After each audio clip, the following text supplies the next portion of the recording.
नमस्कार दोस्तों, आज बात करने वाला हूँ सर्कुलर के बारे में, जहाँ पे गवर्नमेंट ने क्लैरिफिकेशन दिया है कि जब एक हेड ऑफिस ब्रांच ऑफिस को सर्विसेज देता है तो उस पर टैक्सेबिलिटी कैसे होगी, इनपुट एज क्रेडिट कैसे लेंगे, टैक्स कैसे लगाया जाएगा, टैक्स की कैलकुलेशन कैसे होगा, इनपुट एज क्रेडिट कैसे लिया जाएगा।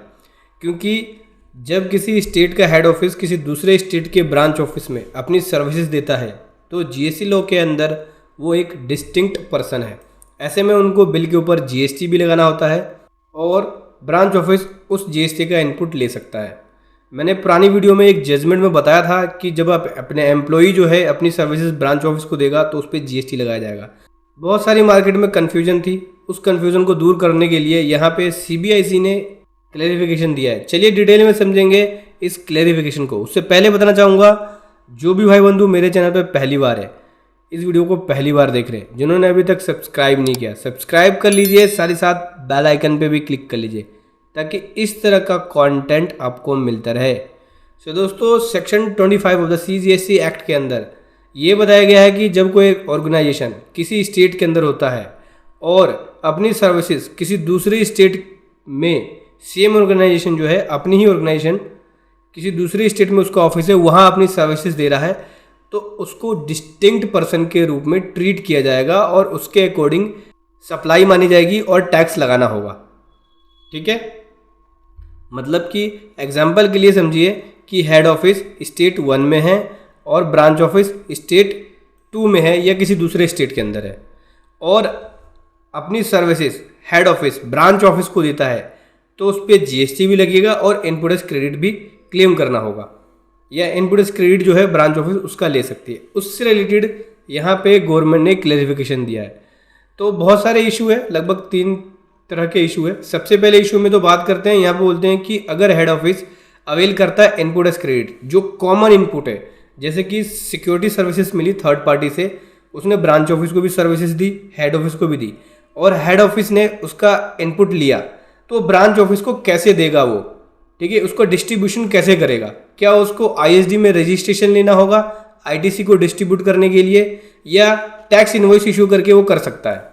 तो यहाँ पे गवर्नमेंट क्लैरिफिकेशन दे रही है। क्लैरिफिकेशन बोलिए, देखो इस तरह के इनपुट जो कॉमन इनपुट है, जब हेड ऑफिस रिसीव करता है इस तरह के सर्विसेज जो कि ब्रांच ऑफिस को भी थर्ड पार्टी ने दिया है उस सर्विसेज को और हेड ऑफिस को भी दिया है, तो उस तरह के सर्विसेज को डिस्ट्रीब्यूट करने के लिए जीएसटी के अंदर 2 तरीका है। पहला तरीका तो ये कि या तो वो आईएसडी के अंदर रजिस्ट्रेशन ले, आईएसडी वाला मैकेनिज्म को फॉलो करे, सेक्शन 20 के अकॉर्डिंग उसको रजिस्ट्रेशन लेना होगा और अपने इनपुट को डिस्ट्रीब्यूट कर सकता है ब्रांच को।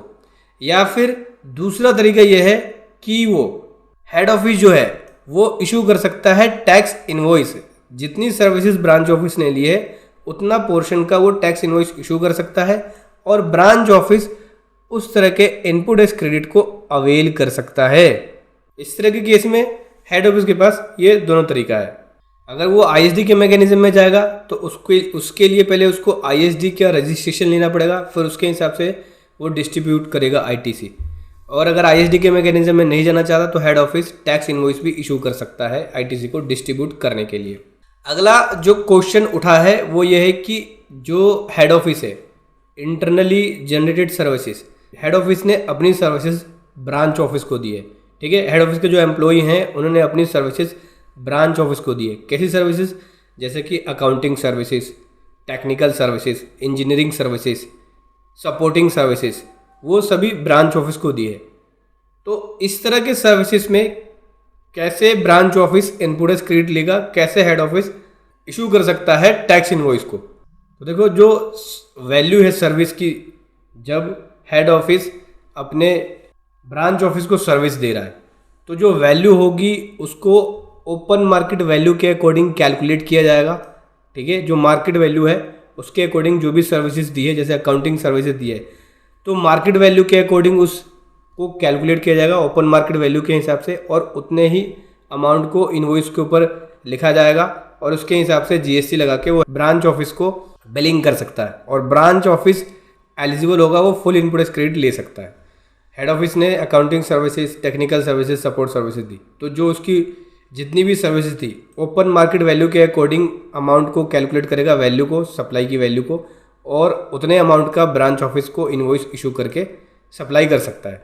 ब्रांच ऑफिस ऐसे में इनपुट एज क्रेडिट को क्लेम कर सकता है। उसके बाद तीसरा क्वेश्चन ये है कि जो इंटरनली जनरेट हुआ है सर्विस, हेड ऑफिस ने जो ब्रांच ऑफिस को सर्विस दिया है, उसमें क्या पूरा इनपुट एज क्रेडिट नहीं लिया जा सकता ब्रांच ऑफिस के द्वारा, जहाँ पे कॉस्ट ऑफ एम्प्लॉई जो है वो ऐड किया जाता है हेड ऑफिस के द्वारा जो सर्विसेज दी है उसके अंदर।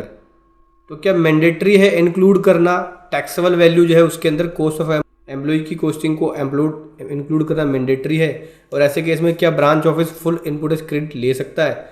देखो दोस्तों, जो इंटरनली सर्विस जनरेट हुआ है हेड ऑफिस के द्वारा ब्रांच ऑफिस को, तो कॉस्ट ऑफ सैलरी जो एम्प्लॉई की कॉस्ट है वो इंक्लूड करने की रिक्वायरमेंट नहीं है, मैंडेटरी रिक्वायरमेंट। ठीक है, समझ गए दोस्तों? तो इसके अकॉर्डिंग यहाँ पे इस हिसाब से जब हेड ऑफिस ब्रांच ऑफिस को सर्विसेज देगा तो ऐसे वो इनवॉइस इशू करेगा और ब्रांच ऑफिस ऐसे इनपुट एज क्रेडिट ले सकता है। बेसिकली अगर साधारण सी भाषा में बात करूँ, जब भी हेड ऑफिस एक ब्रांच ऑफिस को सर्विस देता है और हेड ऑफिस एक स्टेट में है, ब्रांच ऑफिस दूसरे स्टेट में है, तो उस केस में ये डिस्टिंक्ट पर्सन होते हैं। अगर हेड ऑफिस ने अपनी सर्विसेज ब्रांच ऑफिस को दी है, जैसे कि accounting services, support services, technical services, engineering services, तो इस तरह के सर्विसेज पे हेड ऑफिस को रिक्वायर्ड है कि वो टैक्स इनवॉइस इशू करे। ब्रांच ऑफिस उसका वो इनपुट एज क्रेडिट ले सकता है।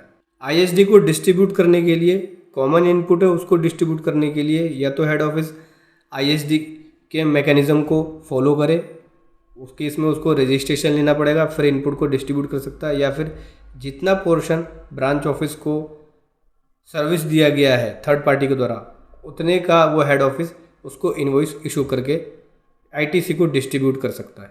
ठीक है, तो ये मैंडेटरी नहीं है कि उसको आईएसडी के अंदर रजिस्ट्रेशन नहीं लेना पड़ेगा। Head office tax invoice issue करके भी कॉमन इनपुट को डिस्ट्रीब्यूट कर सकता है। सो दोस्तों, ये था एक कमाल का कंटेंट जो मैं आपके सामने लेकर आया। वीडियो कैसी लगी ज़रूर बताएं। Thank you so much. जय हिंद, वंदे मातरम।